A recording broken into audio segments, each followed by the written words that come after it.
Bismillahirrahmanirrahim. Assalamualaikum warahmatullahi wabarakatuh. Pertemuan kali ini kita akan belajar bersama tentang mutlak dan muqayyad. Sebagai latar belakang dari materi akan saya jelaskan dulu bahwa Al-Quran dan Sunnah itu pada dasarnya adalah sebagai sumber utama hukum Islam, dan dalam mengungkapkan pesan hukumnya menggunakan banyak cara. Kadang tegas, kadang tidak tegas, kadang melalui arti bahasa. Kemudian ada juga yang mengedepankan tujuan hukumnya. Dan dalam suatu kondisi tertentu juga ada pertentangan antara satu dalil dengan dalil lainnya yang memerlukan penyelesaian. Maka dalam memahami pesan hukum yang terkandung dalam Al-Quran dan Sunnah, para ulama usul fiqh menyusun semantik yang kemudian digunakan untuk praktik penalaran fikih. Nah, itu metodenya istimbat. Istimbat itu menyimpulkan ya, atau upaya menarik hukum dari Al-Quran dan Sunnah dengan jalan ijtihad. Itu sudah kita bahas pada pertemuan-pertemuan terdahulu. Salah satunya dengan melihat aspek dari kebahasaan. Jadi mutlak muqayyad ini kita tinjau dari bahasanya serta mantuk dan mafhum. Tapi kali ini kita fokus dulu untuk belajar mutlak dan muqayyad. Nah, kali ini kita akan belajar secara rinci dari pengertian, kaidah, dan permasalahan yang terjadi. Jadi pengertian mutlak yaitu lafaz atau ucapan khos yang menunjukkan kepada makna keseluruhan, tidak dibatasi dengan suatu sifat dari beberapa sifat.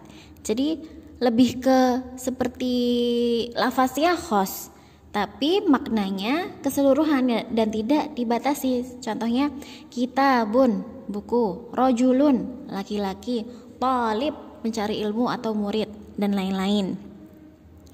Lafaz itu merupakan lafaz mutlak yang menunjukkan makna keseluruhan dalam jenisnya tanpa memperhatikan keumumannya. Karena yang dimaksud dengan hakikat sesuatu itu tanpa dibatasi dengan sesuatu lainnya. Jika kalau misalnya buku, ya buku aja, kecuali buku bahasa Arab, buku usul fiqh. Nah, lebih seperti kita mungkin sebagian menganggapnya seperti am ya, yang kita bahas terdahulu, tapi nanti ada pembahasan khususnya. Contohnya ya, pada makna mutlak, contoh lafaz tahriru raqabah dalam surat Al-Maidah ayat 89. Itu kan bercerita budak ya, pada ayat ini budak. Pada ayat itu tidak dibatasi apakah dia budak muslim atau budak kafir. Tapi ucapan ini, lafaz ini mencakup kepada budak secara umum. Jadi budak siapapun, mau muslim atau kafir, yang dimaksud dalam ayat ini. Sekarang kita ke muqayyad. Arti muqayyad ini lafaz khos juga, lafaz khos yang menunjukkan kepada makna keseluruhan yang dibatasi dengan suatu sifat dari beberapa sifat. Kalau yang tadi tidak dibatasi, kalau ini dibatasi. Contohnya rajulun mu'minun, orang mukmin laki-laki. Kitabun jadidun, buku baru. Raqabah mu'minah, budak mukmin, dan lain-lain. Ini contoh yang ada muqayyadnya ya. Contohnya siyamu syahraini mutatabi'aini. Ini surat Mujadalah ayat 4. Nah, kata siam yang artinya puasa ini merupakan lafaz muqayyad karena dibatasi dengan 2 bulan berturut-turut dan sebelum bercampur dengan istri. Paham ya? Jadi siam ini kan kalau siam aja dia masuknya mutlak, tapi dalam ayat ini siyamu syahraini mutatabi'aini ada batasannya. Nah, itu adalah muqayyad. Hukum yang terkandung di dalam mutlak dan muqayyad adalah hukum kemutlakannya selama masih tidak terdapat dalil atau qarinah yang menunjukkan kemuqayyadannya. Nah, kalau misalnya dalil yang menunjukkan kemuqayyadannya, maka dalil ini memindahkan hukum mutlak ke hukum muqayyad gitu. Jadi terganti. Contoh dari lafaz mutlak yang berlaku hukum kemutlakannya ada dalam surat Al-Mujadalah ayat 3, yaitu A'udzubillahi minasyaitonirrajim. Walladzina yuzahiruna min nisaihim thumma ya'uduna lima qalu, dan seterusnya. Dan mereka yang menzihor istrinya kemudian menarik kembali apa yang telah mereka ucapkan, maka mereka diwajibkan memerdekakan seorang budak sebelum kedua suami istri itu bercampur. Demikianlah yang diajarkan kepadamu, dan Allah Maha teliti terhadap apa yang kamu kerjakan. Nih, menzihor itu contohnya begini. Bahasa Indonesianya secara arti tidak ada ya, jadi butuh penjelasan. Menzihor itu contohnya misalnya Tono dan Tini. Tono dan Tini ini berteman. Tiba-tiba pada suatu hari Tono berucap, kamu seperti adikku, atau kamu aku anggap adikku. Nah, berarti karena ucapan ini Tono haram untuk menikahi Tini, karena menurut Tono Tini adalah adiknya gitu. Meskipun itu hanya sekedar ucapan, tapi hukumnya berlaku. Nah, yaitu wajib memerdekakan seorang budak sebelum mereka ini menikah gitu. Atau untuk saat ini karena tidak ada budak, dalam ayat lainnya yaitu dengan memberi makan 60 orang miskin. Nih, kita lanjut ke ayatnya ya. Raqabah yang ditunjuk lafadz mutlaknya pada ayat ini yaitu kata raqabah, fatahriru raqabah min qabli ayatamasa. Raqabah dalam ayat ini berlaku hukum mutlak, terbebas dari setiap batasan. Nah, orang yang sudah menzihor istrinya dan ingin kembali kepada istrinya wajib memerdekakan budak, baik Islam ataupun selain Islam. Itu tadi yang kita bahas di awal. Karena dia tidak dibatasi fatahriru raqabah kecuali ayat ini berbunyi fatahriru raqabah mu'minah. Kalau raqabah mu'minah itu sudah muqayyad, terbatasi, harus yang mukmin. Karena ini tidak ada batasannya, maka bebas, budak mana saja boleh. Nah, ini contoh mutlak yang terdapat dalil yang membatasi kemutlakannya. Min ba'di wasiyatin yusi biha audain. Artinya pembagian tersebut di atas ini berbicara tentang pembagian warisan ya. Sudah dipenuhi wasiat yang ia buat atau dan sesudah dibayar hutangnya. Ucapan wasiat min ba'di wasiyah yusi biha. Nah, lafaz wasiyah merupakan bentuk kata mutlak, yaitu bolehnya berwasiat dengan ukuran berapapun. Tapi terdapat dalil yang membatasinya dengan sepertiga, yaitu hadis Rasulullah Shallallahu Alaihi Wasallam yang mana beliau melarang wasiat lebih dari sepertiga. Kemudian hukum yang berlaku di dalam lafadz muqayyad adalah tetapnya mengamalkan atas kemuqayyatannya selama tidak ada dalil yang membatalkan batasannya. Itu tadi ya. Jadi hukum suatu ayat akan tetap seperti itu kecuali ada dalil lain yang membatalkan batasannya. Contohnya ya, dari hukum muqayyad yang batasannya dibatalkan ada dalam surat An-Nisa ayat 23. Ini yang artinya anak-anak istrimu yang dalam pemeliharaanmu dan istri yang telah kamu campuri, tetapi jika kamu belum campur dengan istrimu itu dan sudah kamu ceraikan, maka tidak berdosa kamu mengawininya, dan diharamkan bagimu istri-istri dan anak kandungmu dan menghimpunkan dalam perkawinan dua perempuan yang bersaudara. Ini hukum yang diberlakukan adalah batasan yang kedua, disyaratkannya bercampur dengan istri. Batasan yang pertama, pengasuhan suami, penjagaannya dan pendidikannya tidak diperlakukan karena dalam mayoritas kebiasaan manusia dalam kehidupan sehari-hari kita ya, pengasuhan anak itu lebih banyak diperankan oleh seorang ibu. Selanjutnya, penjelasan tentang peralihan dari mutlak ke muqayyad. Dalam Al-Quran terdapat banyak lafaz atau ucapan yang mempunyai redaksi mirip yang maksud maknanya sama. Mirip ya, maksud maknanya itu sama.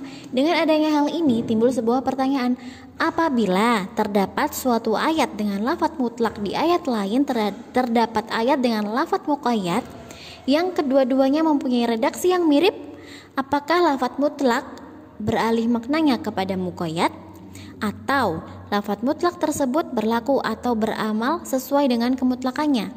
dan atau lafadz muqayyad beramal sebagaimana pembatasannya di dalam ayat tersebut. Nah, gini, ada 4 kemungkinan. Yang pertama, jika hukum dan objek pembahasannya mempunyai makna yang sama, ahli fikih menyepakati mutlak berubah menjadi muqayyad. Seperti di surat Al-Maidah yang tadi. Yang diharamkan bagimu memakan bangkai, darah, daging babi yang disembelih atas nama selain Allah. Lafadz adam itu darah, merupakan bentuk mutlak, tapi berubah menjadi muqayyad dengan adanya firman Allah pada surat Al-An'am, katakanlah tiadalah aku peroleh dalam wahyu yang diwahyukan kepadaku sesuatu yang diharamkan bagi orang yang hendak memakannya, kecuali kalau makanan itu bangkai atau darah yang mengalir atau daging babi. Sebab dalam 2 ayat ini adalah satu maksud, yaitu bahaya darah, dan hukumnya pun juga satu, yaitu diharamkannya mengonsumsi darah. Karenanya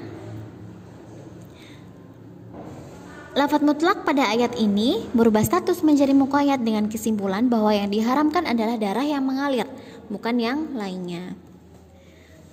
Ya, kemungkinan kedua, kalau hukum dan sebab di dalam lafadz mutlak beda dengan hukum dan sebab di hukum lafadz muqayyad, menurut Imam Hanafi dan para pengikutnya, lafadz mutlak tidak bisa berubah status menjadi muqayyad.